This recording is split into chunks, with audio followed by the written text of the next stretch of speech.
Des 3 bus, il ne reste que la carcasse. L'incendie s'est déclenché dans la nuit de vendredi à samedi vers 3 h du matin. Alertés par des camping-caristes réveillés par le bruit des explosions, les pompiers sont très vite intervenus, maîtrisant le feu avant qu'il ne menace les embarcations et un 4e véhicule situé à peine quelques mètres. Un coup dur pour les propriétaires de cette société de location de canoës. Pas question de fermer boutique en pleine saison. C'est choquant, oui, parce que c'est notre outil de travail et en pleine nuit, un feu qui se déclare comme ça, on ne comprend pas.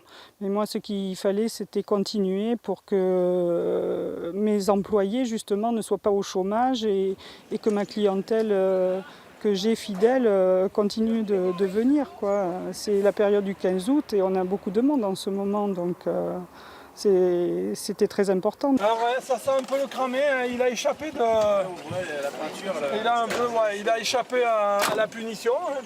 Grâce à la mobilisation de tous, la société continue son activité.